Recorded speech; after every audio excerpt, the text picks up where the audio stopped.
bab wajibnya meriwayatkan hadis dari orang-orang yang thiqah situ, ya.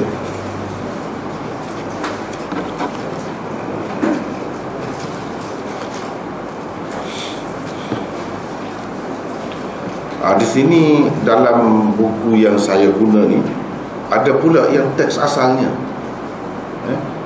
Kalau yang ada tu baguslah. Sebab sebelum pada ni tak ada kan.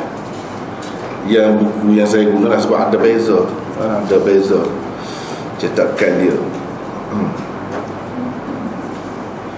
Teks asal dia ada. Kita baca terjemahannya sajalah. Baca terjemahannya. Muka surat 170. Dan dia tidak ada teks kesemuanya. Kemudian di sini saya tengok ni syarah Imam Nawawi pun ada juga, sedangkan sebelum daripada ni tak ada. Tak ada yang saya lah, yang ada dengan saya lah. Tapi seperti saya sebutkan dahulu, ada yang ada dengan peserta kita ni ada semua, bersama dengan syarah Nawawi ada. Itu bagus lah. Di sini ada pula di sini. Tak apalah, kita tengok. Ketahuilah, semoga Allah memberikan taufiknya kepadamu, bahawasanya diwajibkan kepada setiap orang untuk mengetahui riwayat-riwayat yang sahih dan yang tidak sahih, mengetahui para perawi yang thiqah dan yang tertuduh, yaitu agar tidak meriwayatkan hadis kecuali bila telah diketahui kesahihan jalur periwayatannya, kehati-hatian dalam menukil hadis, serta menjauhkan diri dari orang-orang yang tertuduh dan para pembangkang dari kalangan ahli bid'ah. Selain itu, dalil yang menunjukkan bahawa perkataan kami tanpa ada yang menyelisihinya adalah firman Allah Ta'ala. Wahai orang-orang yang beriman, jika seseorang yang fasik datang kepadamu membawa suatu berita, maka telitilah kebenarannya, agar kamu tidak mencelakakan suatu kaum kerana kebodohan, kecerobohan, yang akhirnya kamu menyesali perbuatanmu itu. Dan firman-Nya, di antara orang-orang yang kamu sukai dari para saksi yang ada. Dan firman-Nya, dan persaksikanlah dengan 2 orang saksi yang adil di antara kamu. Dari ayat-ayat yang kami sebutkan itu menunjukkan bahawa berita, yakni khabar dari orang-orang yang fasik itu adalah gugur dan tidak bisa diterima. Begitu juga dengan persaksian orang yang tidak adil, maka persaksiannya tertolak. Meskipun suatu khabar pada suatu sisi terdapat perbezaan makna dengan syahadah, persaksian, tetapi secara keseluruhan maknanya adalah sama, iaitu bahawa khabar seorang fasik menurut mayoritas ulama tidak diterima. Begitu juga dengan persaksian seorang yang tidak adil, yakni tertolak. Hadis Rasulullah SAW. Jadi ini bukan terjemahan saya, kita tumpah terjemahan orang. Jadi mungkin banyak juga yang kurang sesuai, sebab ini Indonesia, terjemahan Indonesia. Tapi oleh kerana ini yang ada, kita tumpahlah setakat mana yang boleh. Walaupun saya sendiri, saya rasa banyak tempat saya tidak berpuas hati lah dengan terjemahan dia. Tak apalah, kita guna juga mana yang boleh diterima tu kita terimalah sekadarnya. Dan mungkin kalau ada yang saya tak puas hati betul, saya tak setuju, saya akan nyatakan, insya-Allah. Yang berbeza sangat jauh sangatlah, mungkin larinya daripada kenyataan yang sebenar. InsyaAllah saya akan bagi tahu lah. Cuma sekadar yang ada ni lebih kurang makna dia tu. Kalau ada yang tak puas hati, maklumlah, ini bukan bahasa Melayu Malaysia, ini bahasa Indonesia.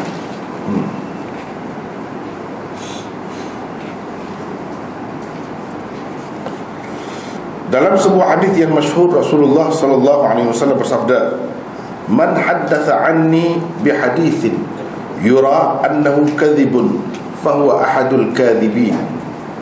Barang siapa yang menyampaikan sebuah hadis dariku dan diduga ia seorang yang dusta, maka dia termasuk salah satu di antara para pendusta. Ini saya tak puas hati. Terjemahan ini bagi saya tak tepat, tak tepat. Lari daripada yang sebenarnya. Kemudian dia kemukakan satu sanad bagi hadis yang dikemukakan tadi. Hadatsana Abu Bakar bin Abi Syaibah dan seterusnya, itu sanadnya. Dalam buku yang kita baca ni dia ada takhrij pula hadis ini. Itu dari sudut lebihnya, baiknya. Sebab dalam syarah Nawawi pun tak ada sebut. Macam di sini 171 ada takhrij hadis. Mana selain dari Muslim mengemukakan hadis ini, siapa lagi yang mengemukakannya di dalam kitab-kitab mereka? Misalnya disebutkan di sini Tirmizi dalam Kitabul Ilm bab sekian-sekian. Dan Tirmizi mengatakan hadis hasan sahih nombor sekian-sekian. Selain itu ditakhrij pula oleh Ibnu Majah dalam Muqaddimah dan sebagainya, disebutkan di situ. Itu ada kelebihannya. Ini sebenarnya tak ada dalam kitab asal. Dalam kitab Muslim kau tak ada, dalam syarah Nawawi pun tak ada. Ini tambahan daripada penterjemah yang bagus, yang bagus. Tapi hadis tadi terjemahannya itu tidak tepat. Yang di atas tadi tak apalah, boleh lah. Walaupun ada juga satu dua perkara yang saya tak setuju, tak apalah. Tapi hadis ini pasal berkenaan dengan hadis, kita mesti kena tepat. Jadi dia terjemahnya, barang siapa yang menyampaikan sebuah hadis dariku dan diduga ia seorang yang dusta, itu tidak tepat, itu silap, itu terjemahan itu. Mudah-mudahan sampai kepada penterjemahnya dan dipertimbangkan. Saya pun dapat pahala juga, mereka pun dapat pahala juga, insya-Allah. Cuma di sini silap. Sebab dia terjemah dan diduga ia seorang yang dusta. Apa maksud diduga dia seorang yang dusta? Atau mungkin saya tak faham bahasa Indonesia, mungkin saya salah. Tapi saya rasa, apa maksud diduga? Siapa yang menduga? Tak jelas. Dan diduga ia seorang yang dusta. Adakah pendengarnya yang menduga orang yang menceritakan itu sebagai orang yang dusta? Tak betul, bukan begitu. Diduga tu apa maksudnya? Atau ada makna lain dalam bahasa Indonesia? Wallahualam, saya tak tahu lah. Tapi kalau yang zahir yang saya faham ni, silap, bukan begitu. Adakah semua terjemah begitu? Tidak. Itu macam mana? Kalau siapa menyampaikan sebuah hadis dariku yang kelihatannya mengandung unsur kebohongan, maka dia termasuk dari salah seorang para itu lebih dekat. Tapi saya tak puas hati juga itu pun. Saya masih tak puas hati lagi. Sepatutnya begini. Man haddatha anni bihadithin yura annahu kadhibun fahuwa ahadul kadhibin. Bermaksud barang siapa yang menyampaikan hadis, sesuatu hadis dariku yang mana dia berasa, begitu. Yura dengan arti yazunnu, dia berasa, dia berat sangka. Yazunnu, berasa apa yang diceritakannya itu adalah suatu dusta. Apa yang disebutnya sebagai hadis itu adalah dusta, maka dia termasuk di antara orang-orang yang berdusta. Dia berasa saja, bukan dia yakin. Dia merasa boleh jadi ini dusta, tapi dia terus meriwayatkan juga. Ini dalam keadaan ini dia termasuk dalam senarai orang-orang yang berdusta, pendusta. Satu, itu kalau kita baca yura, Ada juga riwayat ini dibaca dengan yara. Man haddatha anni bi hadithin yara annahu kadhibun fahuwa ahadul kadhibin. Kalau yara begitu dengan arti ya'lamu. Sesiapa yang meriwayatkan sesuatu hadis dariku, yang mana dia yakin, dia sedar apa yang diriwayatkannya itu adalah dusta, maka dia termasuk dalam senarai orang-orang yang berdusta. Begitu sepatutnya. Sebab kalau kita tengok dalam syarah mana-mana pun, yura itu sama ada tafsirkan dengan yazunnu. Kalau yura bidhammil ya, yura, maka dengan makna yazunnu. Kalau yara dengan makna ya'lam, mana dia sedar, dia tahu bahawa apa yang diriwayatkannya, disampaikannya itu adalah dusta, kadzibun. Bukan seorang yang dusta. Kalau seorang yang dusta, kadzib. Ini kadzibun lain. Jadi apa yang diriwayatkannya itu dusta, bukan dia berdusta, tidak. Bukan diduga dia. Ini jauh ni, jauh. Kalau yang ni, kalau yang tu dekat sikit. Tapi saya pun kurang puas hati lagi. Yang betulnya insya-Allah macam tadi. Macam tadi. Jadi maksudnya di sini kita tidak boleh meriwayatkan sesuatu hadis kalau kita berasa, kita rasa ini dusta ni, ini hadis maudhu' ni, ini hadis tak betul ni. Berasa saja pun kalau kita terus meriwayatkan, kita termasuk dalam salah seorang pendusta. Ini berdasarkan satu riwayat ahadul kadhibin. Berdasarkan riwayat yang lain ada juga ahadul kadhibaini, gitu. Mana dia termasuk salah seorang daripada dua orang yang berdusta. Pendusta pertama ialah merekanya. Pendusta kedua dia yang menyampaikan hadis itu, menyebarkan hadis itu kepada orang ramai. Itu maksudnya. Kalau ahadul kadhibain, kedua-duanya boleh. Walau bagaimanapun tetap maksudnya kita, orang yang melakukan perbuatan begini termasuk dalam senarai pendusta. Pendusta. Nabi SAW sendiri kata dia pendusta. Teruk betul. Dahsyatlah. Jadi dengan sebab itu kena berhati-hati, berasa takut. Sebab ini urusan agama, bukan boleh main-main ikut sedap cakap saja, ataupun untuk buat halwa telinga saja, tak boleh begitu. Untuk menakut-nakutkan dengan maksud, dengan niat yang baik sekalipun tak boleh. Sebab jadi pendusta tak ada pasal-pasal, kita dapat dosa. Dosa pula bukan main-main, dosa besar. Kita tak dah jaga diri kita daripada maksiat itu, maksiat ini, tidak melakukan dosa itu, dosa ini. Tiba-tiba tanpa disedari kita melakukan perbuatan begini, berdosa juga, melakukan maksiat lebih besar lagi daripada orang lain. Itu teruk, rugilah kalau macam tu.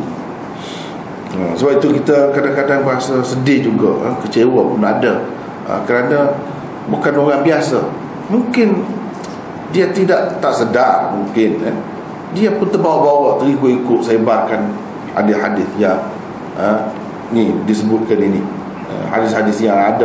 Sebenarnya ada unsur-unsur dia tu, kalau dia perhati sikit ada, mudah saja. Tapi oleh kerana sikap tak cermat tu, tak cermat itu, jadi sebar benda-benda macam-macam lah cerita yang kita dengar sekarang ni. Terutamanya dengan adanya internet ni lagilah, banyak kita dengar, kita boleh tengok orang sebarkan hadis-hadis maudhu' ni. Dan yang menyebarkan itu juga ceritanya, yang menyebarkannya itu orang-orang yang alim lah juga, dikatakan alim, orang menjadi rujukan, orang yang ada kedudukan dalam institusi agama. Itu dahsyat lah, teruk lah, tak sepatutnya berlaku begitu. Dan perkara ini sepatutnya dihentikan terus, dihentikan.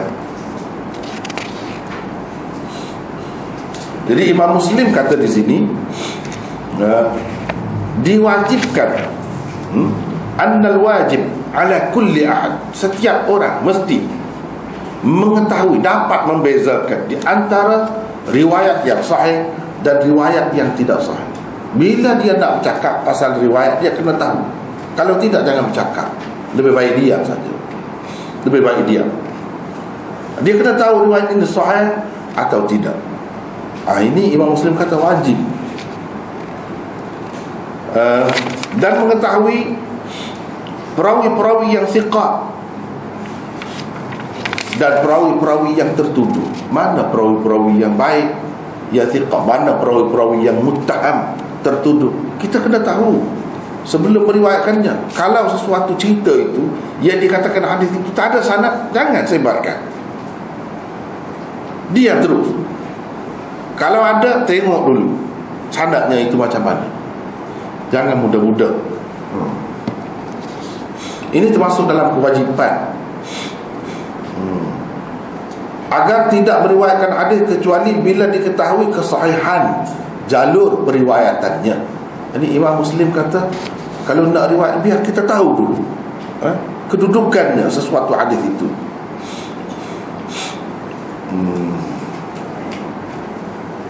Jadi ada dalil kita berhati-hati dan tidak mudah menerima sesuatu cerita yang disebarkan itu. Ada dalilnya, bukan tak ada dalil.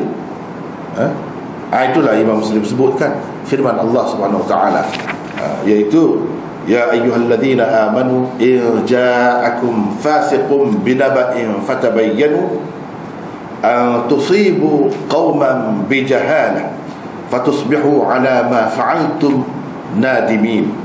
Jadi tadi dia terjemah jahalah itu dengan kebodohan. Tak tahulah bahasa Indonesia ni kebodohan tu sama dengan kejahilan. Jahalah itu kejahilan lah kalau bahasa kita, dengan tidak tahu, tanpa sedar, tanpa mengetahui keadaan yang sebenarnya.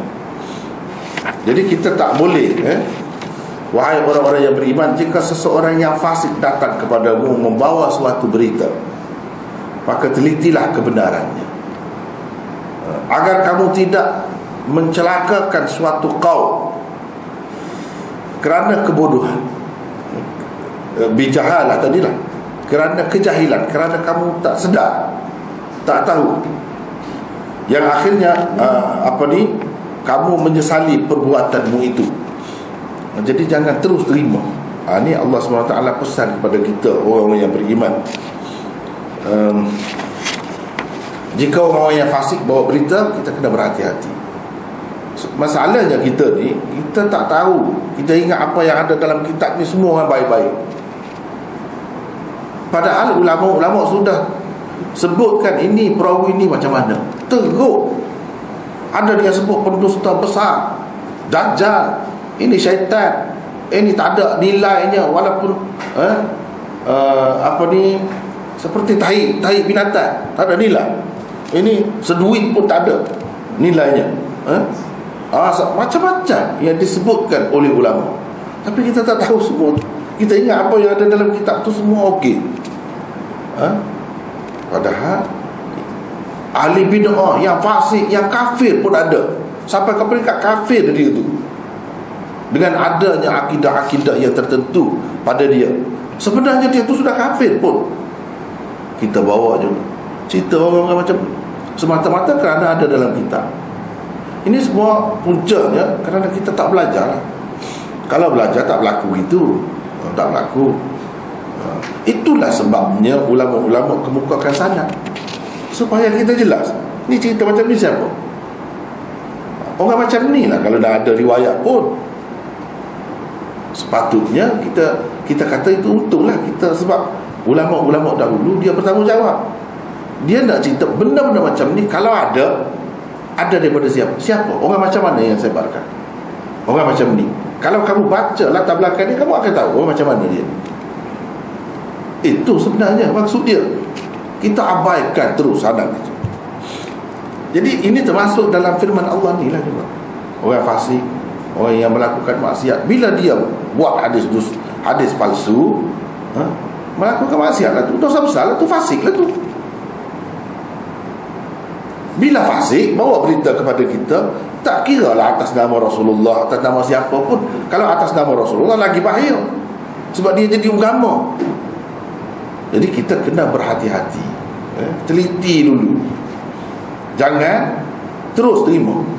Sebab kalau kita terima, ada kalanya mengakibatkan kita bertindak secara tidak betul terhadap sesuatu golongan, menyebabkan kemudian hari kita menyesal. Dia menyesal. Banyaklah benda-benda macam ni kan.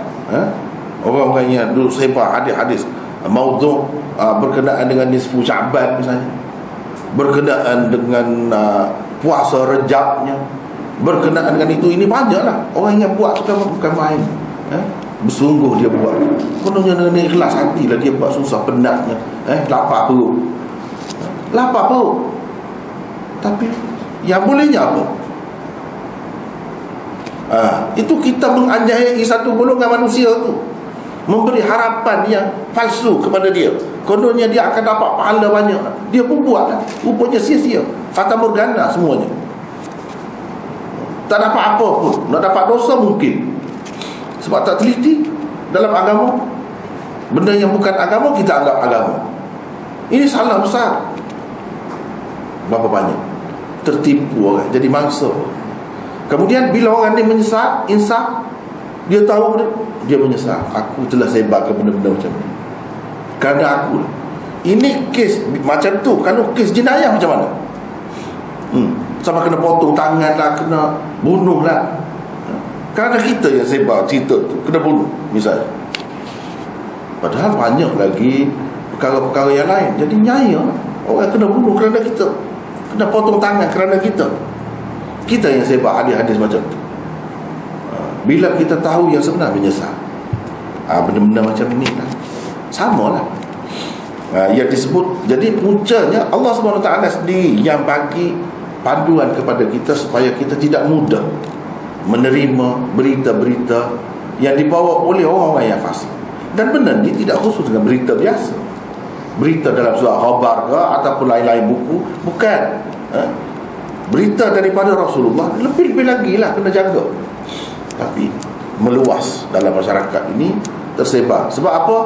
Puncanya orang-orang yang berilmu, ahli-ahli ilmu juga sebenarnya, puncanya mereka sebenarnya yang bertanggungjawab menyebarkan benda-benda yang macam ni. Kalau mereka tak sebar, hampir-hampir tidak diamalkan oleh orang ramai. Sebab orang ramai dia tak tahu apa. Dia tak tahu apa. Dia jadi mangsa sebenarnya. Yang tidak bertanggungjawab sebenarnya ahli ilmu itu. Ahli ilmu itu tidak bertanggungjawab. Sebab apa? Dia tidak sedar ini. Boleh jadi hadis ni tak ada di hadapan dia. Apa ni hadis ni? Man haddatsa anni bi haditsin yura annahu kadhibun fa huwa ahadul kadhibin atau ahadul kadhibain. Mungkin tak ada dalam kepala dia benda macam ni. Jadi mudah-mudah tersebar dengan meluas dalam masyarakat.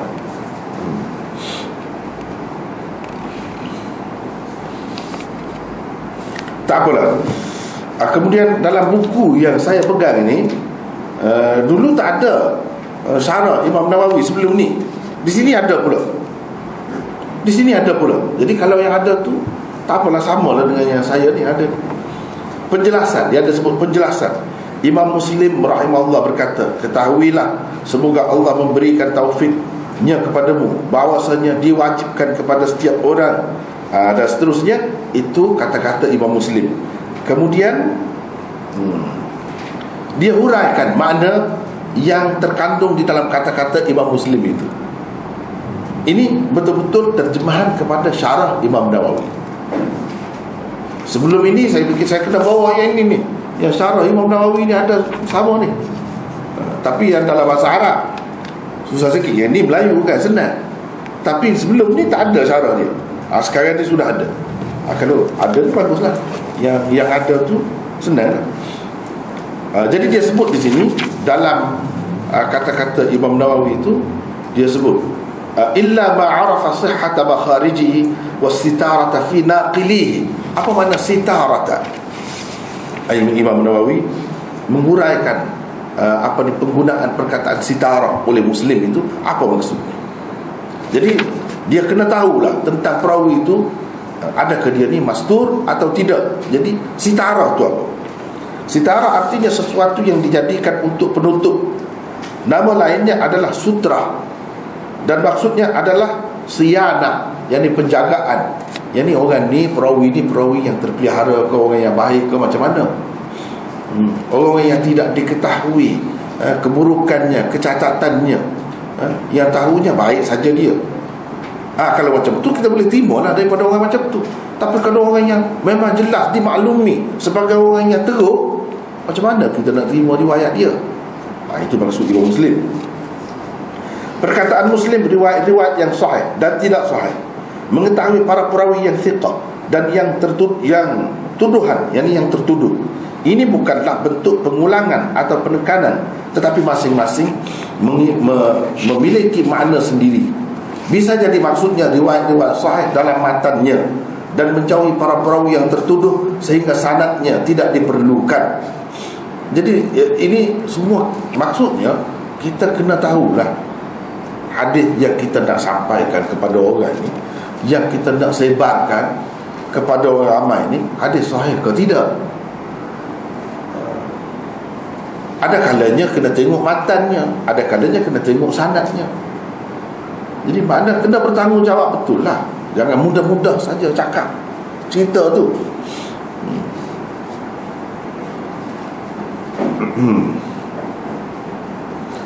Perkataan Muslim dan yang menjauhkan diri dari orang-orang yang tertuduh dan para pembangkang dari kalangan ahli bid'ah. Artinya inilah pendapat Muslim tentang periwayatan sebuah hadis.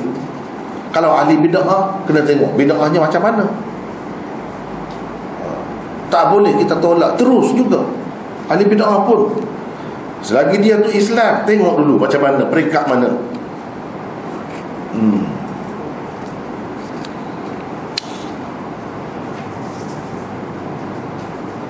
Jadi ini tanggungjawab seorang ahli agama. Dia kena menjauhkan diri daripada orang-orang yang tertuduh, yakni perawi-perawi yang tertuduh. Dia nak tahu perawi ini tertuduh ke, tertuduh dusta, tertuduh apa-apalah, tertuduh sebagai ahli bid'ah, dia kena bacalah pula kitab-kitab rijal hadis. Daripada baca kitab-kitab itu baru tahu. Kalau dia tak baca, tak boleh. Tak boleh. Kalau cerita juga tidak bertanggungjawab lah tu orang panggil. Tak bertanggungjawab. Dia kena tengok kitab-kitab itu. Kalau nak tahu perawi-perawi yang dhaif, sudah terkumpul berapa banyak kitab-kitab rijal yang dhaif, seperti Mizanul I'tidal misalnya. Dalam tu berapa banyak, semua disebut perawi-perawi dhaif. Ad-Du'afa Uqaili misalnya, Al-Kamil fi Du'afa'ir Rijal oleh Ibnu Adi misalnya. Itu bukan sejilid, 4-5 jilid satu-satu tu. Jadi tengok dalam tu kita tahulah. Maksud Imam Muslim ialah nak menyebarkan hadis ni kena betul-betul bertanggungjawab, dengan penuh rasa tanggungjawab, dengan penuh kesedaran. Kita tahu ini sahih, jangan disebar yang tidak sahih. Nanti dia timbul fitnah dalam masyarakat, timbul fitnah. Berapa ramai orang tua yang saya tengok, bila dia nak bersemayang, tak bersemayang tak apa, dia biasalah, pakai kopiah biasalah. Bila dia nak bersemayang, dia pergi ambil keserban dia pun lilit serban, dengan anggapan pahala dapat lebih dengan pakai serban ketika semayang. Di mana rujukannya? Dalam Al-Jawharul Mawhub misalnya, kitab hadis dalam bahasa Melayu Jawi lama. Dalam itu, dalam kitab-kitab lain memang ada dalam kitab. Kita jangan fikir apa yang ada dalam kitab ni semua betul. Silap tu kalau macam tu. Cuba baca kitab-kitab hadis maudhu'. Bacalah kitab mana-mana, Mawdu'at Kubra misalnya oleh Mulla Aliul Qari, dan banyak lagi, Al-Mawdu'at Ibnul Jauzi, banyaklah sangat. Al-La'aliul Masnu'ah Imam Sayyuti tentang hadis maudhu'. Baca semua kita akan dapati mereka mengatakan tidak ada satu pun hadis yang sahih berhubung dengan kelebihan serban. Yang dhaif pun tidak ada, yang ada palsu semuanya. Jadi orang tua tu duduk pakailah yang itu selama mana. Kenapa? Kerana dia terima macam tu. Dia mengharapkan dapat kelebihan, ada fadilat, rupanya mengaruh semua. Itulah bendanya. Sebab itu perlu teliti. Kita menganiayai satu golongan manusia, memberi harapan palsu kepada mereka. Kita sebenarnya pengkhianat. Berapa ramai, sebab itu saya kata sebelum ini pun saya kata, berapa ramai ahli agama pun sebenarnya pengkhianat umat. Kesianlah orang tu buat berlapar dia 2-3 bulan lapar. Sebelum bulan puasa sudah puasa dah berapa lama. Kesian ke dia, dengan harapan dapat pahala. Padahalnya hadis itu maut. Tak banyaklah yang lain-lain lagi. Banyaklah yang lain-lain lagi. Berani. Ada tuan guru, dia tulis buku. Dia kata kelebihan maulid ni kan. Kelebihan maulid ni Sayyidina Abu Bakar kata begini-begini. Ini. Padahal dia sendiri yang kata ini tak ada zaman Nabi. Dan kalau tak ada zaman Nabi, macam mana ada pula kata-kata begini? Ada kelebihannya kalau buat maulid ni. Tengok, dia nak membenarkan perbuatan dia tu sampai direka hadis. Berani. Ini semuanya orang yang tak sedar ni benda-benda macam ni. Pasal tradisi pengajian hadis secara cermat, secara teliti, bertanggungjawab tak ada.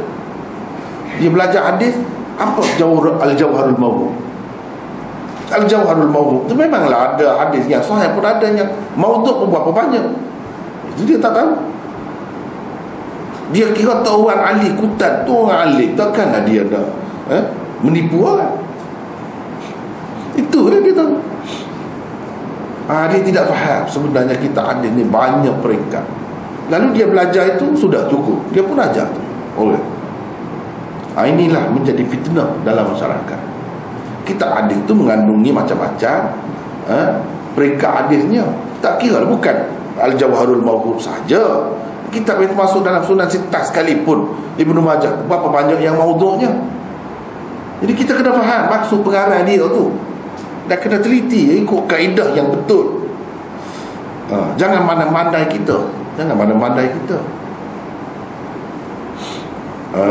Itulah para ulama hadis, ahli fiqh dan usul mengatakan maksud dari ahli bid'ah adalah kebid'ahan yang dapat menyebabkannya kafir sehingga periwayatannya tidak diterima berdasarkan ijma'. Kalau ahli bid'ah ni dia mendakwa Islam, tapi bid'ahnya itu besar, bid'ahnya itu sampai bawa kepada dia ni tidak Islam lagi. Kita tak boleh terima. Ini ijma' ulama hadis, tak boleh terima. Setengah-setengah orang tu yang tidak faham ini, yang saya hadapi sendiri. Betapa ulama-ulama kita ni kadang-kadang dia ketinggalan di belakang. Kadang-kadang saya gini kepala sendiri. Dia tak faham lagi. Dia tak faham lagi. 30 tahun kemudian pun tak faham lagi. Setengah-setengah. Sebab apa? Dia kata ahli bid'ah pun terima. Tengok dalam Bukhari, dalam kitab-kitab ni ada ahli bid'ah. Ulama-ulama terima. Syiah misalnya, dia terima. Dia tidak faham Syiah ni ada berapa banyak. Dia ingat Syiah yang ada dalam kitab-kitab hadis itu Syiah macam mana. Itulah benarnya. Dan Syiah yang dia benar sekarang ni, yang dia kata Syiah ni tidak salah, Syiah Ja'fariyah, Syiah Imam 12, itu tidak salah. Dia tahu ke akidah Syiah itu apa? Dia tak tahu apa pun. Jadi kira Syiah ada, terus boleh lah. Dia tidak tahu ke Syiah yang ada sekarang ni, Syiah Imam 12 ni, rukun Islam dia pun tak sama dengan rukun Islam kita. Dan kalau berbeza dalam perkara usul yang macam ni orang panggil daruriyatid din. Tak sama dalam perkara daruriyatid din, ini sudah keluar daripada Islam. Dia tak faham kaedah tu. Ni semua orang tahu apa rukun Islam, kecuali yang teruk sangat lah.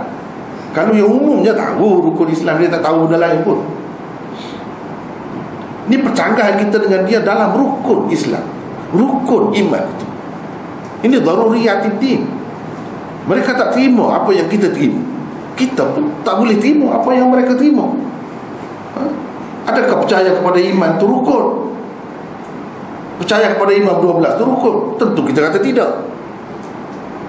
Dan dia kata orang yang tak percaya kepada imam itu kafir. Kita ni semua kafir lah kalau macam tu. Jangan berbeza jauh tu. Ini masalah akidah ni.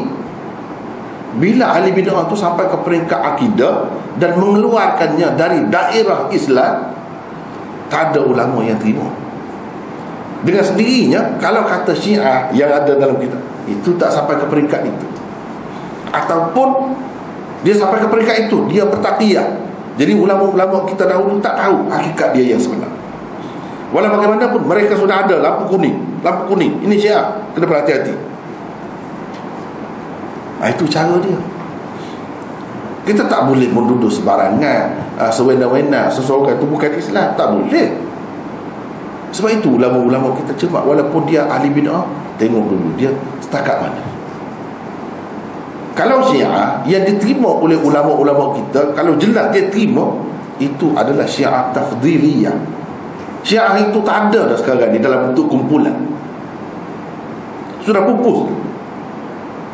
Syiah tafdhiliyah ni ringan, bukan ada akidah-akidah yang pelik-pelik macam Syiah Imam 12 atau Syiah Ja'fariyah ni. Bukan sampai ke peringkat itu. Perbezaannya sikit sangat dengan kita. Macam tu pun ulama sudah bagi lampu kuning. Sudah bagi lampu kuning. Jadi kalau ada riwayat-riwayat dia yang teruk, kita dapat kesan sebenarnya dia ni Syiah yang melampau juga, tapi dia menyamar di kalangan ahli sunnah. Jadi sehingga orang ahli sunnah ingat dia pun tak ada beza sangat lah pendapatnya dengan kita. Terima, sebarlah hadis ni. Tapi ulama-ulama sudah sebut dia ni Syiah. Jadi kita kena berhati-hatilah. Soal dia tu yang sebenarnya sudah keluar daripada Islam atau tidak Islam, itu Allah sahaja yang tahu. Tapi yang jelasnya ulama sudah kata dia Syiah. Bila kata dia Syiah, kita kena berhati-hati. Kena berhati-hati terus. Begitu juga dengan ahli-ahli bid'ah yang lain. Banyak lagi. Mu'tazilahnya ahli bid'ah juga, Khawarijnya ahli bid'ah juga.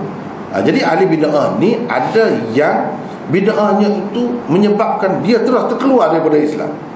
Ada juga yang tidak, tak keluar lagi daripada Islam, tapi ahli bid'ah juga. Jadi ulama berhati-hati terhadap semua. Kalau yang sudah keluar daripada Islam tu, langsung tak ada siapa pun yang terima, tak ada khilaf. Ini disebut ijma' ulama. Adapun kebid'ahan yang tidak menyebabkannya menjadi kafir, maka para ulama berselisih pendapat dalam periwayatannya. Di antara mereka ada yang menolaknya secara mutlak. Kalau ahli bid'ah tak boleh terima macam mana pun secara mutlak, kerana kefasikan dan interpretasinya yang salah terhadap hadis. Bila dia ahli bid'ah, dia tahulah hadis itu biar sesuai dengan fahaman dia. Ada juga yang berpendapat untuk menerimanya secara mutlak jika ia tidak termasuk orang yang menghalalkan kedustaan hanya kerana untuk menolong pendapatnya atau mendukung mazhabnya, baik mereka yang menyuruhkan kebid'ahan ataupun tidak. Pernyataan kedua ini sebagaimana dikatakan oleh Imam Syafi'i rahimahullah dalam perkataannya, saya menerima persaksian orang yang melakukan kebid'ahan tetapi tidak pada Rafidah, kerana mereka Rafidah berpendapat bolehnya bersaksi palsu untuk kepentingan mereka. Pendapat lainnya ada yang mengatakan riwayatnya diterima apabila dari ahli bid'ah yang tidak menyerukan kebid'ahannya. Tetapi ahli bid'ah yang menyerukan kebid'ahannya, maka riwayatnya tertolak. Inilah pendapat dari majoriti lah, ulama yang merupakan pendapat yang lebih adil dan benar. Jadi ulama kita kalau yang bid'ahnya tidak menyebabkan dia terkeluar daripada Islam, tengok menyeru kepada kebid'ahannya, di bahasa dia lah, jadi mengajak orang mendakwahkan kebid'ahannya, menyebar bid'ahnya. Kalau yang menyebar tak boleh. Kalau yang tidak menyebar masih boleh tengok lagi. Adakah riwayat dia tu menyokong fahaman dia atau tidak? Kalau tidak menyokong, boleh terima. Kalau yang menyokong, tak boleh terima. Ada perincian macam tu. Jadi dengan kalau kita jaga kaedah ni, perincian ini, selamat. kita akan selamat insya-Allah. Tapi kalau tak jaga benda-benda macam ni, kenalah kita. Itulah yang dia sebut. Imam Syafi'i kata kita boleh terima ahli bid'ah kalau dia tidak menghalalkan dusta. Macam Rafidah kata dia tak mahu terima. Sebab apa? Rafidah ni boleh berdusta untuk kepentingannya. Memanglah dusta tu apa? Taqiyah lah. Rafidah ni Syiah lah. Syiah yang melampau orang panggil Rafidah. Kalau Syiah biasa tu Syiah lah. Tapi Rafidah ini pun dalam istilah ulama mutaqaddimin, dia tidak seberat Rafidah dalam istilah ulama mutaakhirin. Rafidah dalam istilah ulama mutaqaddimin, Syiah yang mengatakan Ali lebih daripada Abu Bakar dan Umar. Itu Rafidah dah tu. Syiah saja dia melebihkan Ali daripada Uthman. Itu Syiah. Syiah lah tu. Syiah tafdiliyah sekadar itu sahaja, melebihkan Ali daripada Uthman. Dan Ali dalam pertikaiannya dengan sahabat-sahabat yang lain sehingga mencetuskan perang Jamal, perang Siffin dan sebagainya, berada di pihak yang benar. Itu Syiah lah tu. Sekadar itu saja. Tak ada lah akidah-akidah imamah apa semua ni, raja'ah tak ada.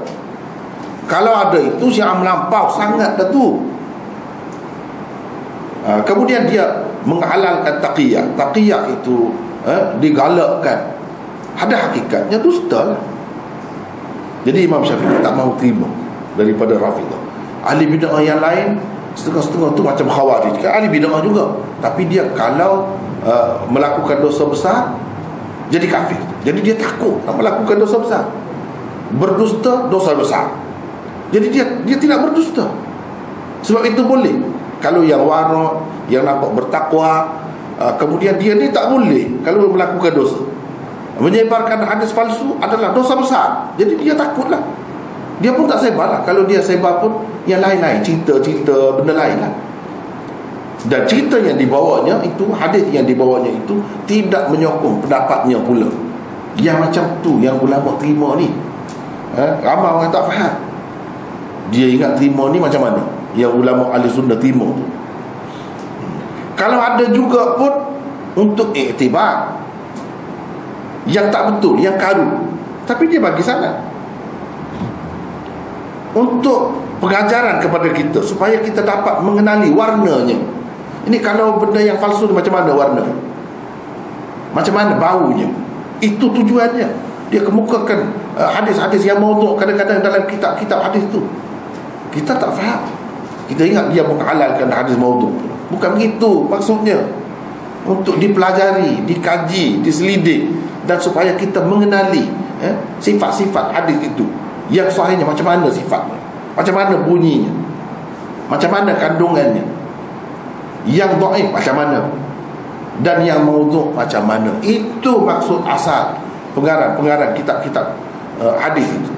Bukan dia nak menyebarkan hadis maudhu'. Satu, bukan dia nak menyebarkan hadis maudhu'. Yang kedua, bukan dia tak tahu. Dia tahu. Jadi dia serahkan kepada kita dengan kuncinya sekali. Bukan serah benda tu saja, serah kuncinya sekali. Apa dia kemukakan sana, kamu nilai sendiri, kamu tengok sendiri. Ada kalanya dia sebut dulu-dulu lagi, awal-awal lagi dia sebut. Macam Imam Tirmizi, ini perawi ini tidak kuat, dia sebut. Jadi dalam keadaan macam tu pun kita tertipu lagi. Kita sebar lagi daripada perawi yang dia kata tak kuat tu, kita buat semua sahadat dia, kita ambil hadis, sebarkan dalam masyarakat. Padahalnya Imam Tirmizi telah mengatakan perawinya itu dhaif, tidak kuat. Inilah apa yang berlaku dalam masyarakat ini, yang tersebar dengan jadi bercelaru ni. Inilah sebabnya. Sebab tidak amanah sebenarnya, tidak berhati-hati.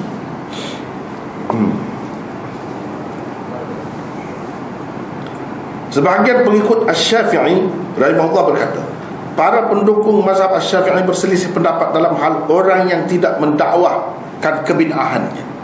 Mana tidak ajak orang lain, tidak dakwah orang lain kepada bid'ahnya, dan bersepakat untuk tidak menerima riwayat dari ahli bid'ah yang menyerukan kebid'ahannya. Kalau ahli bid'ah yang menyeru kepada bid'ah dia, mereka langsung tak terima, sepakat tak terima. Ini kenyataannya.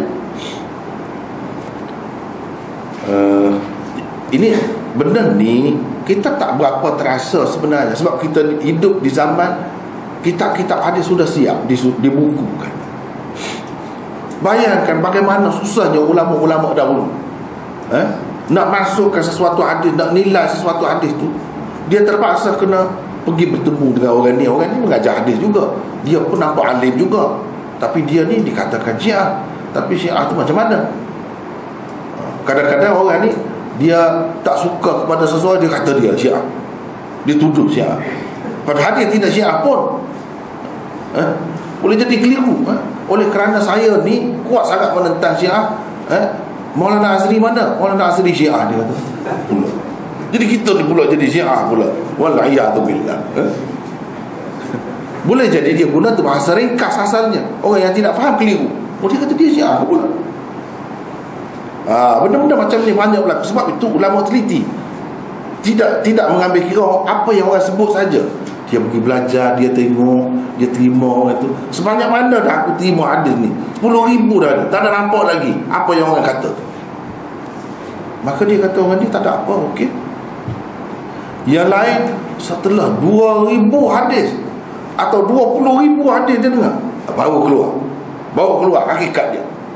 Dia pun kata ini sebenarnya yang kata okey dulu tu, dia sekejap, dia tak lama lagi, dia simpan lagi rahsia dia. Yang ni lebih lama. Sebab itu kita tengok dalam kitab-kitab rijal ni, berbeza pendapat ulama tentang seseorang perawi. Yang dia kata dia okey, yang dia kata teruk ni, lebih daripada syaitan lagi dia ni. Tengok macam mana begitu.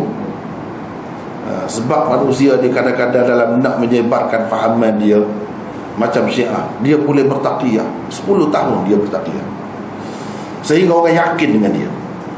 Bila orang yakin, dia pun ajar, keluarlah yang salah dia tu. Jadi sudah seramai mana dah orang yang mengiktiraf dia, sudah seramai mana. Yang dia fikirnya yang 10 tahun kemudian, bukan 10 tahun dahulu, yang 10 tahun kemudian, situ baru dia nak masuk jarum dia, racun dia. Orang sudah terkena dah sama mana. Jangan benda ni, perancangan musuh terhadap Islam ni, dia telah menyusup masuk dalam masyarakat Islam dahulu. Bayangkan betapa susahnya ulama nak tapis, nak menilai seseorang.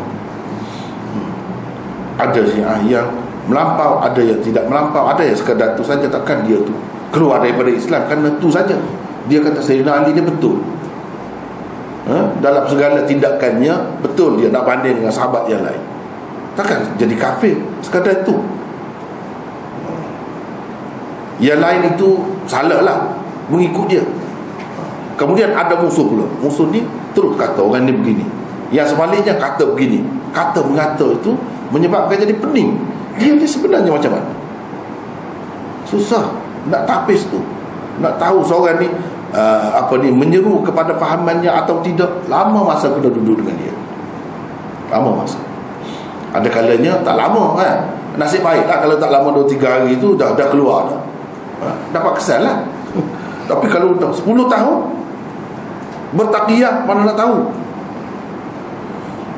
Yang belajar 5 tahun saja, tengok dia baik-baik saja, pujilah. Itu sebab kita tengok dalam kitab rijalnya, ada yang puji, ada yang keji. Yang mana kita nak pakai? Itu susah pula kita. Kena tengoklah, kena kaji lagi baru kita dapat keputusan akhirnya. Abu Hatim Ibnu Hibban berkata, berhujjah dengan pendapat ahli bid'ah tidak boleh jika ia menyerukan kebid'ahannya.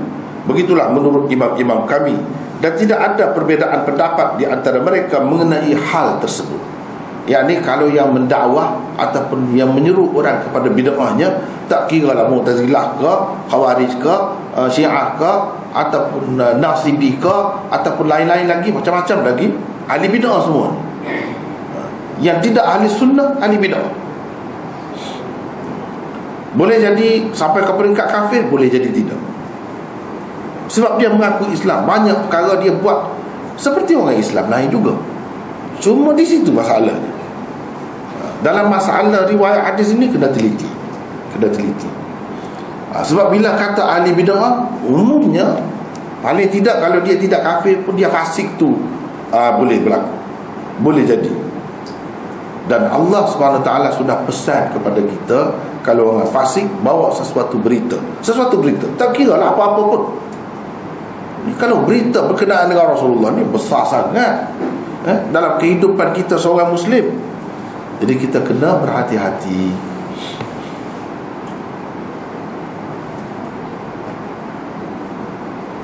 Adapun pendapat yang pertama, maka itu merupakan pendapat yang sangat lemah.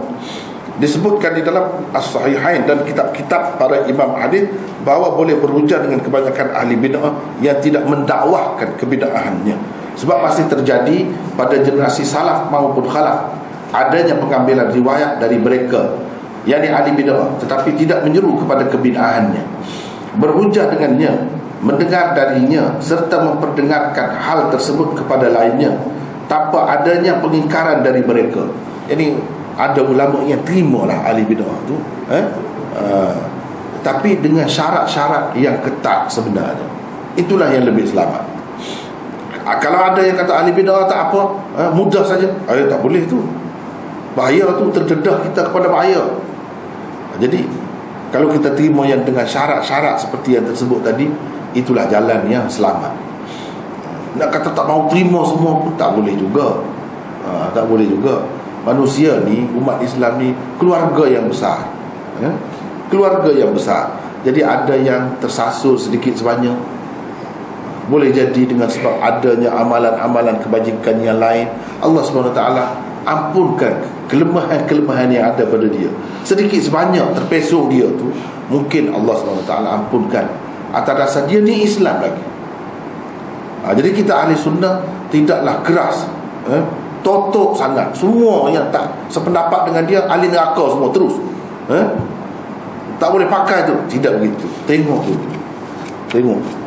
Boleh jadi dia lemah dari sudut itu, tapi dari sudut lain dia lebih. Ahli sunnah dia betul lah dari segi akidah dia, tapi dari segi amalan dia belum pasti lagi dia lebih baik daripada yang lain. Yang tu dia cuma Mu'tazilah, tapi dia warak. Dia bagus muamalahnya dengan manusia, dia tak ada menipu kan? Dia bercakap benar. Cuma dia salah dari sudut itu. Sebagai manusia yang berfikir, dia mungkin berbeza daripada yang lain. Cuba fikir macam ni, dia tersalah. Dengan sebab itu kita kena nilai juga, pertimbangkan juga mereka itu. Dan ada juga yang dikatakan Qadari itu adakah betul-betul Mu'tazilah dengan arti segala keburukan yang kita buat itu kita semata-mata, tak ada kena mengena dengan Allah. Adakah begitu? Atau macam mana? Banyak lagi perinciannya. Murji'ah macam mana? Jadi Imam Abu Hanifah pun ada yang kata dia Murji'ah. Jadi kalau Murji'ah dikatakan Murji'ah semata-mata sesat, tak boleh. Berapa ramai orang yang baik-baik pun dikatakan Murji'ah. Jadi Murji'ah ni terbagi kepada berapa? Kena belajar pula bahagian tu, supaya kita tidak menganiayai mana-mana golongan, berlaku adil. Kalau kita tak terima, kenapa? Kerana dia ni macam ni. Biar jelas. Biar jelas. Jadi ahli bid'ah ni yang tadi-tadilah semuanya termasuk. Jadi kita kena teliti. Ulama-ulama kita tidak tolak terus semua sekali, tidak. Tengok dulu dia tu macam mana. Perkataan Muslim meskipun suatu khabar, pada satu sisi terdapat luruhan maknanya, terdapat luruhan maknanya, terdapat perbezaan makna dengan syahadat, namun secara keseluruhan maknanya adalah sama. Jadi mungkin orang kata dalam Quran yang sebut kena ini itu berkenaan dengan saksi, bukan berkenaan dengan khabar, cerita, hadis. Wa ashhidu dhawai adlin minkum mimma tardawna minasy syuhada. Yang Imam Muslim kemukakan dalil itu, Imam Muslim sudah fikir dah, mungkin orang kata begini. Itu dalam bab saksi, bukan dalam bab hadis. Dalam bab hadis tak perlulah cari orang yang kuat sangat, orang yang adil sangat. Jadi macam mana? Walaupun dalam ayat itu disebutkan berkenaan dengan hukum persaksian atau kesaksian, bukan berkenaan dengan hukum menyebarkan hadis. Tetapi Imam Muslim kata betul, dia tidak ada kesamaan 100%, tapi dari banyak sudut dia ada kesamaannya di dua perkara. Jadi tak boleh kita bermudah-mudah lah. Walaupun dalam Quran tak ada sebut berkenaan dengan meriwayatkan hadis ni kena orang yang adil, dua orang lelaki yang adil dan sebagainya, seperti yang disebut dalam Quran, tak ada begitu. Tapi oleh kerana sifatnya itu banyak, dalam banyak sudutnya, sama juga dengan kesaksian, maka dalam perkara ni pun kita kena ambil berat juga. Itu maksud Imam Muslimnya. Ia merupakan pernyataan yang menunjukkan atas kemampuan yang dimiliki oleh Muslim. Ni kadang-kadang saya ni kalau baca yang Arab, dia lebih faham lagi daripada Indonesia ni. Saya pun tak apa-apa faham. Maksud dia nak ceritanya sebenarnya ini kata-kata Muslim menunjukkan kehebatan dia, ketinggian ilmu dia tu. Itu maksud dia kalau baca yang Arab dia tu. Dan keadaan pemahamannya, ketahuilah bahawa khabar dan syahadat memiliki persamaan dan perbedaan sifat. Persamaannya adalah dalam hal persyaratan berupa Islam. Itu sama. Nak cerita hadis ni pun dia kena Islam. Kita tak boleh terima hadis daripada orang kafir. Saksi pun begitu juga, kena Islam. Itu yang sama. Berakal, kita tak boleh terima hadis daripada orang gila. Begitu juga kita tak boleh menjadikan orang gila sebagai saksi. Tak boleh. Ini syarat ni. Tengok persamaan dia tu. Balik, kena balik. Nak menyampaikan hadis itu kena balik. Walaupun menerima hadis tidak syarat balik. Menyampaikan hadis kena balik. Sebab kalau tak balik ni dia tak matang, dia tak faham kadang-kadang apa orang cerita, apa maksudnya. Adil, kena adil. Adil di sini bukan maksud pemerintah yang adil, itu tidak. Setiap orang daripada kita boleh adil, boleh tidak adil. Adil itu artinya tidak melakukan dosa-dosa besar dan tidak terus-menerus melakukan dosa-dosa kecil. Itulah maksud adil di sini. Sama saja. Kalau saksi nak jadi saksi, kena adil. Nak meriwayatkan hadis juga kena adil. Adil itu dengan arti tadi lah. Ini sama. Menjaga kehormatan, yakni menjaga muru'ah. Bahasa Melayu panggil marwahnya. Itu kehormatan. Dia jaga kehormatan dia. Teliti. Dan ketika menanggung beban dan melaksanakan amanah berdasarkan persaksian. Sedangkan perbedaannya dilihat dari hurriyah, yakni harus merdeka. Harus merdeka. Kalau saksi kena merdeka, orang merdeka, tak boleh hamba. Tapi kalau meriwayatkan hadis, hamba tak apa, boleh terima. Itu sudut beza. Zukuriyah, yakni berjenis kelamin lelaki. Kalau saksi, kalau meriwayatkan hadis, tak apa, perempuan pun. Tidak ada syarat dua orang ke lelaki ke, tak ada. Tapi kalau saksi ada benda macam tu. Meriwayatkan hadis tidak ada. Adat jumlah, yang di jumlah orang yang bersaksi, dia ada beza. Kalau saksi ni bilangannya begini, saksi dalam bab ini bilangannya begini, saksi dalam melihat anak bulan misalnya seorang pun boleh, perempuan pun boleh. Dia bukan bergantung pada lelaki dan perempuan. Perempuan pun kalau mata dia lebih tajam, lebih cerah, diperlukan dia nak banding dengan lelaki itu. Untuk apa? Tak ada beza lelaki perempuan. Tetapi kalau dalam kesaksian, dia nak jumlah tu, lelaki ke perempuan dalam bab ni. Misalnya jadi saksi orang berzina, kena empat lelaki. Kalau perempuan tidak. Kita kata jadi rendahlah perempuan kalau macam tu. Tidak sama dengan laki. Bukan itu, bukan soal itu. Kita tak faham. Yang sebenarnya supaya hukumnya itu tidak mudah terlaksana, supaya benda ni tidak sikit-sikit sana berzina, sini berzina, sana rejak, sini sembah. Bukan begitu. Sebab itu diketatkan lelaki saja. Kalau perempuan tak, hakim tak akan terima. Jadi tidak banyaklah berlaku hukuman tu, sedikit. Seperti kita kata cerai. Kenapa lelaki saja boleh cerai? Isteri pun patutnya boleh cerai juga lah. Kalau boleh kedua, banyak lagi banyak lagi lah berlaku perceraian. Gitu sepatutnya kita kena fikir gitu. Bukan masalah merendahkan perempuan atau tidak beri hak kepada perempuan. Bukan soal itu. Soalnya supaya perceraian itu tidak banyak sangat berlaku. Itu pun ada ruangnya diberi kepada perempuan. Misalnya fasakh. Ada juga, tapi tidak mudah. Atas nama talak itu tidak boleh kedua pihak. Allah SWT berikan kepada lelaki saja. Supaya apa? Supaya perceraian itu tidak banyak sangat berlaku. Sebab orang kahwin bukan untuk bercerai, untuk kekal. Apa maknanya kalau mudah-mudah pula kita bagi jalan keluar? Dan nak kahwin kan boleh pilih kan? Pilihlah, nak pilih macam mana, sama ada lelaki atau perempuan boleh pilih.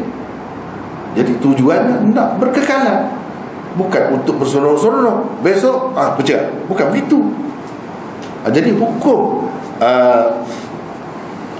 rejam dan sebat apa perzinaan tu begitu juga. Itu sebenarnya yang diambil kira.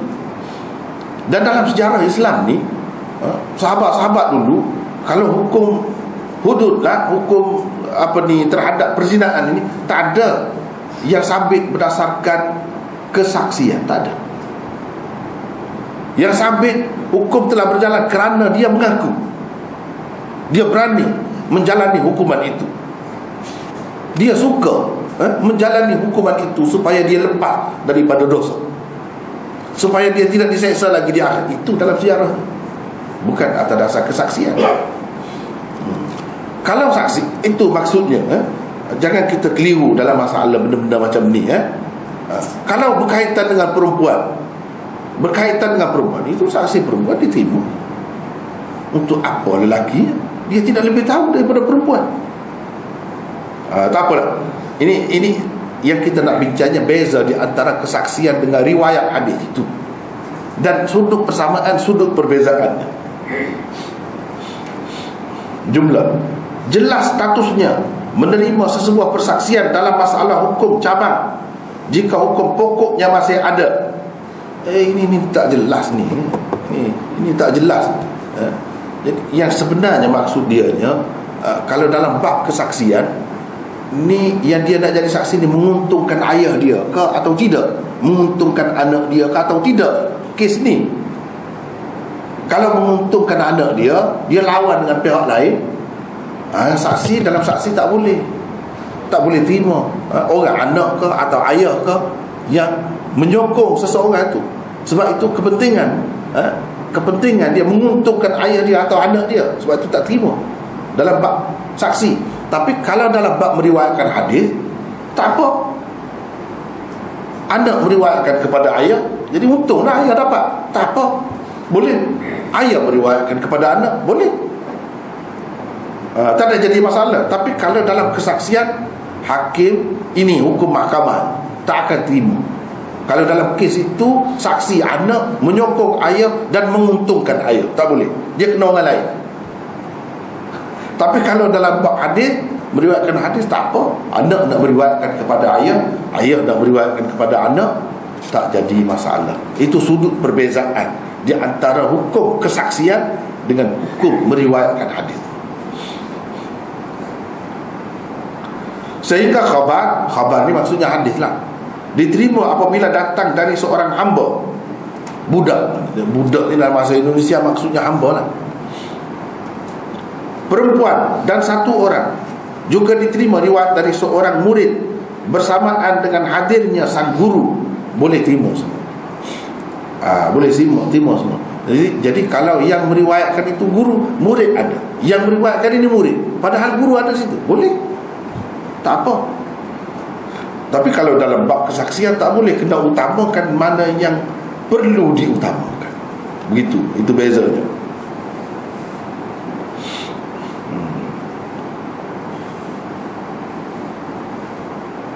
Kecuali dari syahadat wanita. Syahadat itu maksudnya kesaksian lah di sini. Dalam situasi tertentu disertai dengan syarat lainnya. Kemudian syahadat orang tertuduh juga tertolak, seperti syahadahnya terhadap musuhnya dan pembelaan dirinya terhadap segala sesuatu yang akan membahayakan dirinya atau dengan maksud mengambil manfaat untuk keluarganya. Itu kalau dalam bab syahadah, kesaksian tak boleh. Tapi kalau dalam bab ini riwayatkan hadis, tak apa. Begitu. Misalnya dia belajar, dia meriwayatkan hadis, Allah SWT redha dengan ahli ilmu. Allah SWT permudahkan jalan orang yang pergi belajar itu ke syurga, jalan ke syurga. Itu menguntungkan dia. Tapi tak apa, dia boleh riwayat, dia boleh cerita hadis itu, walaupun menguntungkan dia, kena mengena dengan dia. Jadi benda-benda macam ni, ada sudut persamaan, ada sudut perbezaan. Para ulama berselisih pendapat tentang syahadat orang buta. Asy-Syafi'i dan sekelompok ulama menolak persaksian mereka, sedangkan Malik dan sekelompok ulama lainnya menerimanya. Sedangkan khabar dari orang buta, maka para ulama bersepakat untuk menerimanya. Jadi kalau hadis itu diriwayatkan oleh orang buta, kita boleh terima. Tapi kalau kesaksian, tak boleh. Sebab kesaksian lebih banyak dia berkait dengan penglihatan. Sebab itu kita tak boleh terima kesaksian orang buta.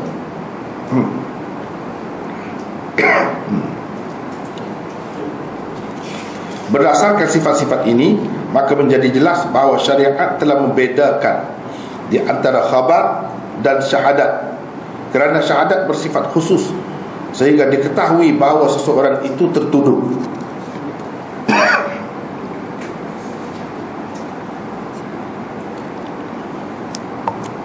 Sedangkan khabar bersifat umum untuknya dan untuk seluruh manusia, sehingga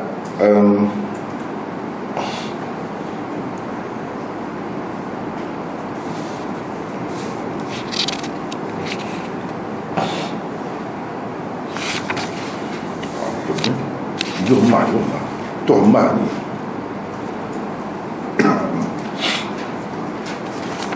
itulah. Semua penjelasan ini dikatakan oleh para ulama. Namun ada beberapa kelompok yang tidak sependapat dengan beberapa poin yang dijelaskan di atas. Di antaranya mengenai persyaratan yang dikemukakan oleh sebahagian ahli usul, iaitu bahawa khabar hendaknya disampaikan oleh orang-orang yang sudah baligh. Itu ada khilaf di antara ulama. Ada yang kata tidak syarat baligh, syaratnya dia mumayyiz sahaja. Macam mana, ada bezalah setengah-setengah perkara yang disebutkan tadi itu.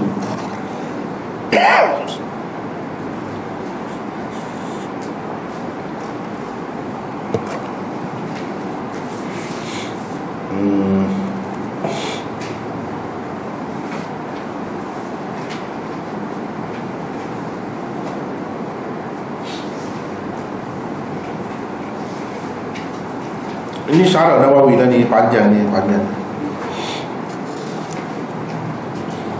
Itulah antaranya.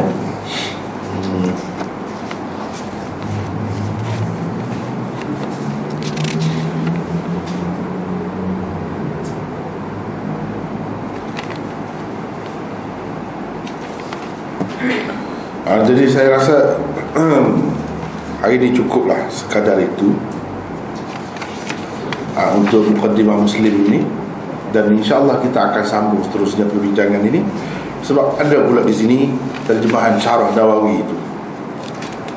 Terjemahan Syarah Nawawi itu. Sebelum ini tak ada.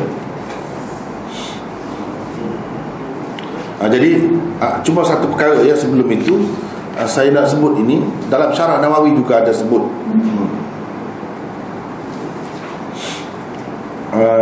Ni macam mana dia terjemah pula di sini sebahagian imam hadis ada yang berpendapat diperbolehkannya mengucapkan yara dengan bacaan yara, sebab dengan bacaan yara berarti mengandung makna dugaan. Sedangkan sedangkan yara maka maknanya lebih jelas. Namun bisa juga yara bermakna dugaan. Ada yang menceritakan bahawa ra'a bermakna zanna, dan ditetapkan begitu kerana seseorang tidak berdosa kecuali apabila ia mengetahui atau menyangka bahawa dalam riwayatnya terdapat kedustaan. Adapun jika tidak mengetahuinya, tidak pula menyangkanya, maka tidak ada dosa baginya dalam hal periwayatan itu. Jadi di sini sebenarnya saya tidak berapa jelas keterangan dia ni. Kalau baca dalam Syarah Nawawi yang Arab ni, senang, lebih senang kita faham kan.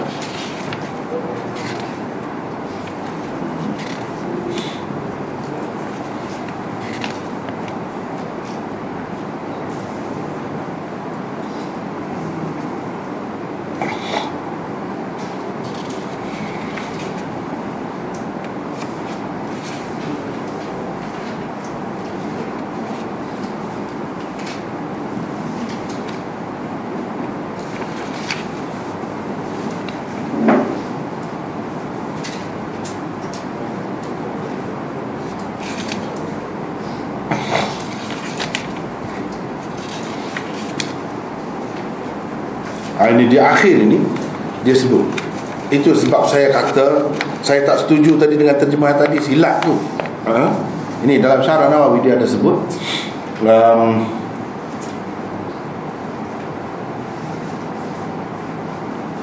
wa dzakara ba'd al-a'immah, kan dalam Syarah Nawawi muka surat 64. Wa amma faqawlu wa amma matnu faqawlu yura annahu kadhibun fahuwa ahadul kadhibin. Kemudian dia sebutlah dari segi ejaannya sepatutnya macam mana. Jadi yang saya sebut tadi kadhibin pun boleh, kadhibain pun boleh. Dalam Syarah Nawawi ni ada sebut, ada sebut.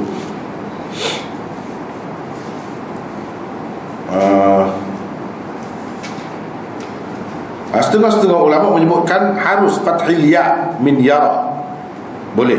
Wa zahirun hasan.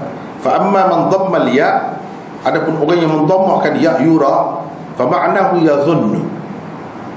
Yazunnu tu mana? Berasa ataupun beraksangkanya. Adapun orang yang memfathahkannya, fa zahirun wa ma'nahu wa huwa ya'lamu, dia sedar, dia tahu, atau lebih-lebih lagi kalau dia yakin.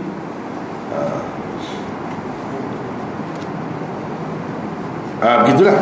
Kalau dia tahu atau yakin atau sedar atau berasa, ini dusta, dia tak boleh meriwayatkan hadis itu. Kalau dia riwayatkan juga termasuk dalam ahadul kadhibin. Itulah yang tadi tu dia terjemah, dan diduga ia seorang dusta, itu silap, tak betul langsung tu.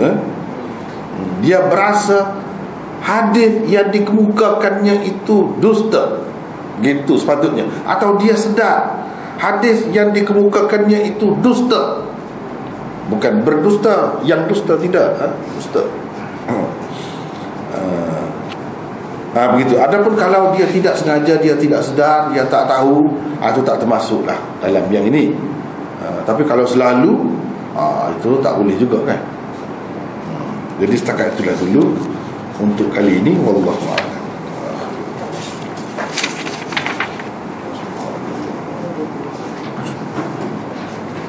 Ada soalan?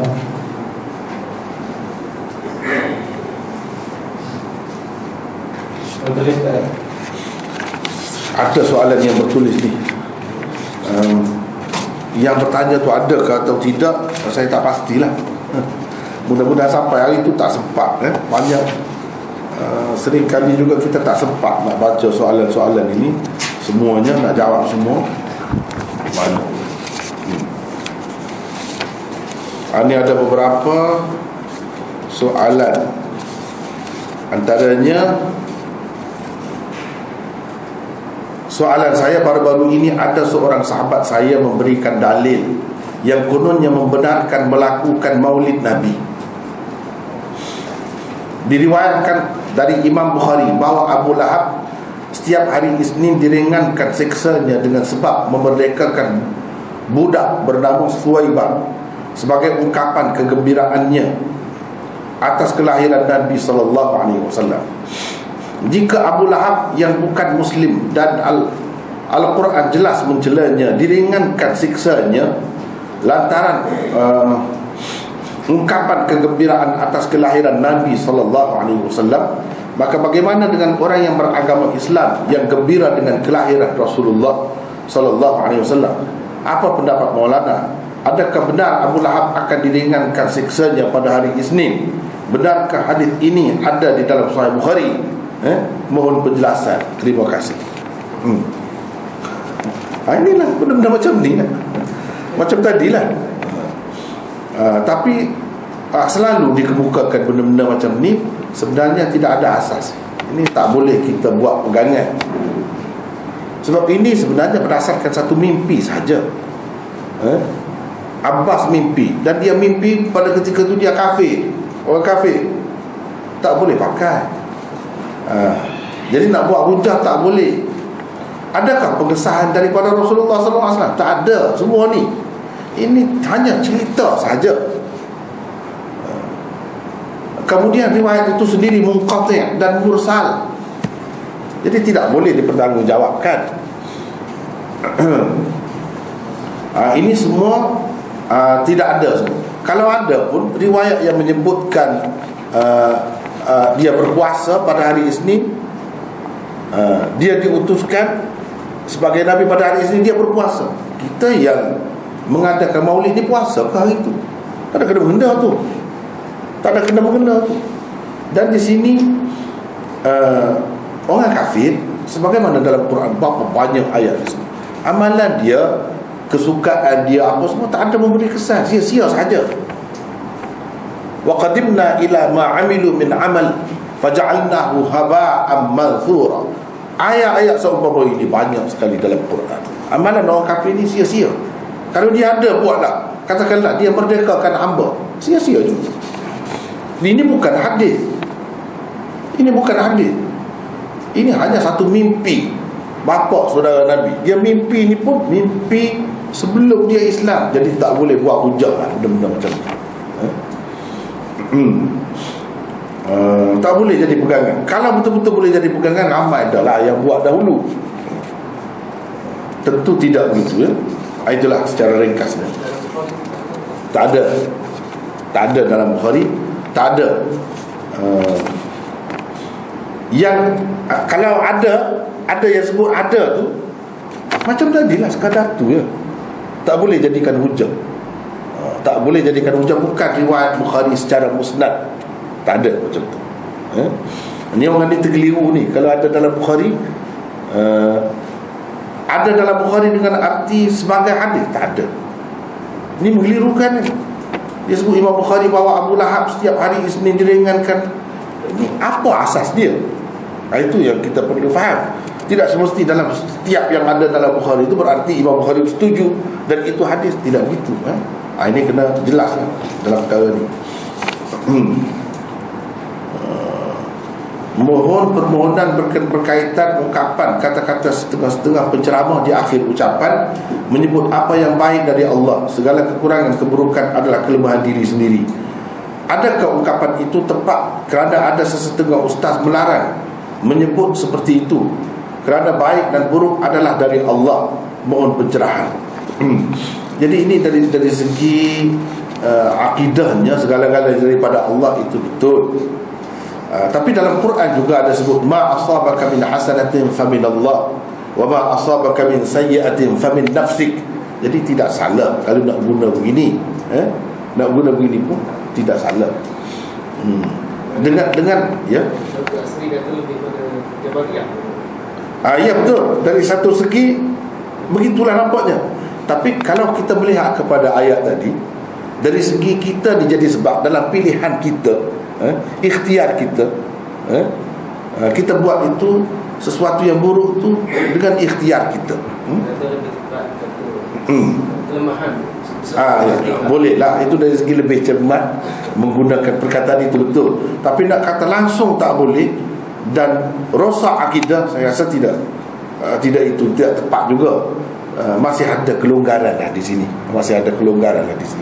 Sebab tadilah ma asabaka min sayyi'atin famin nafsik, itu dari diri kamu. Allah Subhanahu Wa Taala kata apa-apa yang tak baik yang berlaku kepada kamu itu dari diri kamu, kesilapan kamu, ada kena-mengena dengan kamu juga. Jadi dari segitu saya rasa tidaklah salah. Tapi dalam i'tiqadnya kena ingat semuanya daripada Allah. Allah pula kau buat itu, kalau kita terlupa ke, kalau kita salah silap ke, semua Allah. Tapi dari segi nak mengaitkan, kita juga ada peranan, bukan segala-galanya Allah. Bukan kita tak ada ikhtiar langsung, bukan begitu. Bolehlah kita kaitkan dengan kita. Kalau tidak, kita tak boleh katalah orang curi itu tak boleh salah lah, tak boleh potonglah tangan dia, tak boleh kata dia jahat lah, sebab semuanya daripada Allah. Tak betul juga begitu kan. Jadi masing-masing ada tanggungjawab, ada pilihan, ada ikhtiar dari sudut itu. Wallahu a'lam.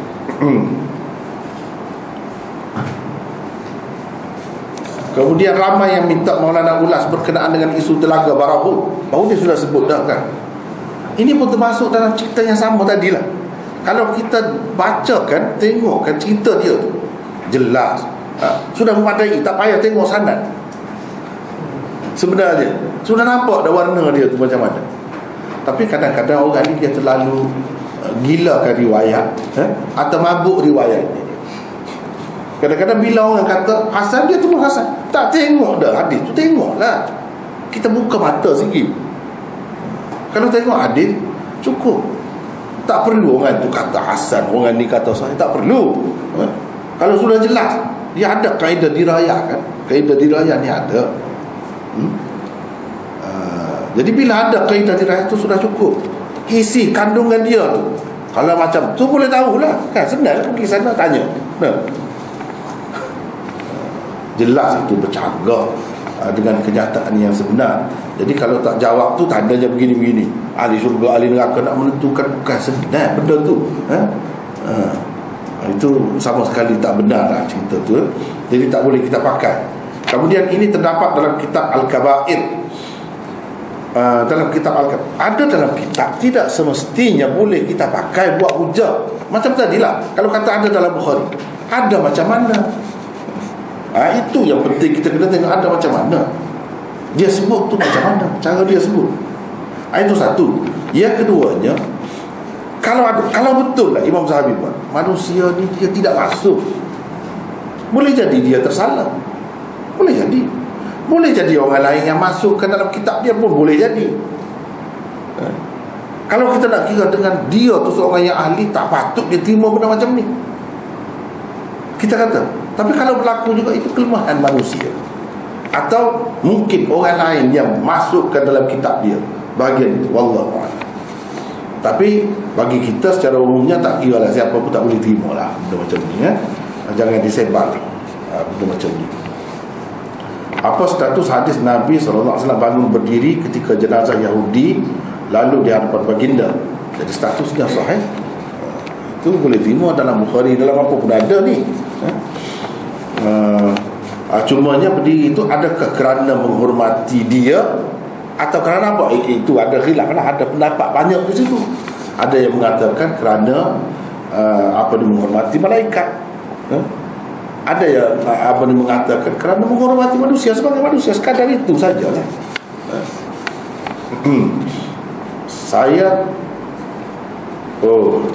Ini rasanya tak perlulah. Apa status hadis benda yang halal paling dibenci oleh Allah adalah talak. Abghadul halal ila Allah at-talak. Sekurang-kurangnya hadis ini hasan dan boleh pakai. Walaupun halal, tapi Allah SWT tak, bukanlah suruh sana, tapi ini jalan keluar. Dalam keadaan terdesak, kita ada jalan keluar.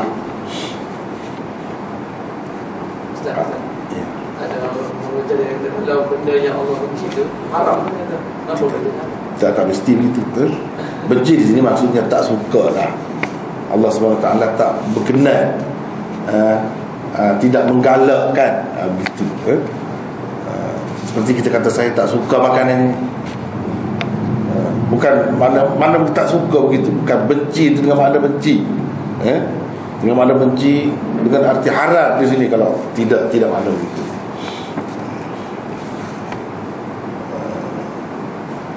Ada ulama mendakwa edisi kitab Al-Kaba'ir Zahabi sekarang kebanyakannya adalah tidak berasal daripada Imam Zahabi. Ya, boleh jadi.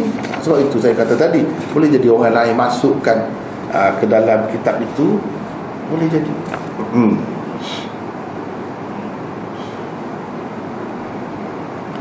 Jadi macam tadi, Allah SWT tak berkenan lah, dengan arti sikit-sikit nak mudah. Jadi adakah Allah SWT suka pula? Dengan arti jadi bolehlah kita cerai sesuka hati kita gitu. Tidak juga kan. Tidak, jangan kita buat kesimpulan begitu. Jadi bila Allah SWT tidak benci, mana Allah SWT suka. Jadi kalau dia suka, eloklah kita buat. Boleh ke buat kesimpulan ni? Tak boleh juga kan. Itulah maksudnya, benda ni walaupun halal tetapi tidak digalakkan. Allah tak berkenan sebenarnya. Yang dia naknya kita ni kalau kahwin kekal lah. Kekal. Hiduplah dengan damai, aman damai. Itu yang dia nak. Jadi bila sampai bercerai itu tentu ada perbalahan, ada permusuhan, ada apa. Itulah yang tidak disukai oleh Allah SWT. Yang dia naknya keadaan yang mesra, kasih sayang dalam keluarga. Itu maksudnya. Bukan maksud benci macam mana, macam maksiat begitu. Kalau maksiat dia tidak benarkan pula. Dia tidak benar. Ni dia benar. At-talaqu marratan. Dan sebagainya lah. Berkenaan dengan talak tu kan ada. Jadi di sini kita kena faham dengan baiklah apa maksud benci. Jangan kita tengok pada perkataan itu saja. Tengok apa yang dikehendaki oleh Allah SWT. Apabila berlaku sesuatu perceraian itu, apa di sebaliknya? Pergaduhan, perbalahan, tuduh-menuduh dan sebagainya. Itu yang dibenci oleh Allah SWT, sehingga bawa kepada perceraian itu. Kena kaitkan begitu. Kalau tidak, boleh jadi orang kata, jadi dah kalau tidak benci, suka. Jadi dah kalau suka, bolehlah semena-mena kita bercerai. Mudah-mudah sajalah. Tidak juga begitu kan. Jadi dengan sebab itu kena timbang lah dari segi makna dia. Ya, itulah lebih kurang. Assalamualaikum warahmatullahi wabarakatuh. Ada sikit soalan. Sebagaimana kita tahu, Ramadan membaca Yasin untuk tahlil beberapa ini tidak ada asal. Jadi bagaimana kaedah anak menolak? Biasa ke office tu ada orang minta pimpin tahlil. Bagaimana kaedah nak mengelak, nak menolak? Okey, perceraian. Kalau saya sendiri, saya cakap terus terang. Lepas tu kita bagilah, kalau ada buku ke apa, ke panduan, cuba tengok. Sampai sekarang lagi mudah boleh tengok. Bukan pendapat satu orang, ulama-ulama besar yang hebat-hebat, buku-buku kita bagi kepada dia tengok. Mungkin kalau kita sendiri dia kurang percaya, mungkin kan, kita anjurkan dia supaya dia baca buku-buku tertentu, atau tanya orang lain. Tanya orang lain yang boleh bagi dalil, bukan boleh cerita benda ni daripada dulu lagi orang buat. Itu bukan dalil kan, bukan hujah. Yang boleh bagi dalil. Jadi itulah saya rasa. Kalau tidak, contoh buku je. Buku tu pula ya. Buku tu kalau dalam bahasa Arab banyak sangat, di celah-celah kitab-kitab pun dia ada sebut benda tu kan. Tapi kalau bahasa Melayu ni saya tak pastilah. Saya tak pasti. Mungkin hadis-hadis maudhu' tu yang Ustaz Abdul Ghani Azmi tu ada ke tidak? Saya tak pasti ada ke tidak dalam tu dia sebut benda-benda macam ni. Jadi kalau macam tu sudah ada dalam bahasa Melayu, mungkin boleh tengok dalam di celah-celah kitab yang macam tu lah. Tanya sahabat-sahabat. Sebab kalau saya nak ikut susah. Kalau tidak, sampai bila kita nak berdalil? Dan macam kita ni tak yakin pula. Kalau yakin, macam tu lah. Saya pernah tolak. Saya pernah tolak. Tapi dia cakap, ini arahan. Itulah kadang-kadang arahan. Kadang-kadang sekarang ni yang dibuat di mana-mana ni, arahan tu dia buat tu benda yang kadang-kadang tidak sunat pun. Itulah tak tahannya. Sepatutnya orang yang berwajib ni, orang yang berkenaan ni, dia kena teliti sikit benda-benda macam ni. Nak wajibkan ini benda macam mana, sepakat ke ulama atau tidak, atau ada khilaf lagi, atau sebenarnya tidak ada asas pun. Kita nak wajibkan itu, bahaya juga sebenarnya. Menganiayai pihak lain tu termasuk dalam bab menganiaya tu. Ya Allah. Ada lagi soalan?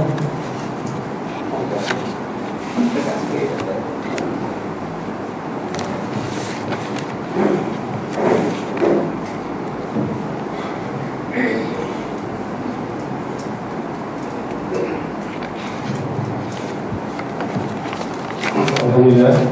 Assalamualaikum. Saya ada dua soalan. Soalan pertama, apakah hukum meriwayatkan asar sahabat yang tidak sahih tanpa menerangkan kelemahannya? Soalan kedua, apakah kedudukan riwayat yang menceritakan bahawa Sayyidina Umar bin Al-Khattab radhiyallahu anhu ditegur oleh seorang wanita Quraisy kerana menghadkan pembayaran mahar? Ya, dari segi meriwayatkan asar sahabat ini pun kita kena teliti, sama seperti meriwayatkan hadis juga. Sebab sahabat tu dia rapat sangat dengan Nabi SAW. Setengah-setengah riwayat dia tu, bayangkan kalau riwayat mauquf fi hukmil marfu, macam mana dia pada hakikatnya seolah-olahnya Nabi jugalah. Kalau riwayat sahabat mauquf fi hukmil marfu, yakni sampai setakat sahabat saja.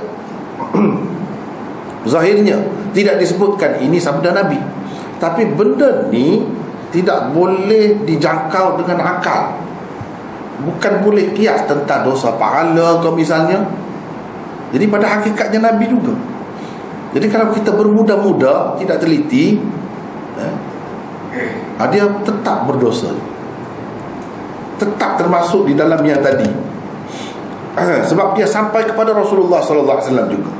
Jadi kalau kita riwayatkan cerita-cerita sahabat, mungkin yang ganjil-ganjil, yang pelik-pelik, yang bercanggah dengan orang yang dididik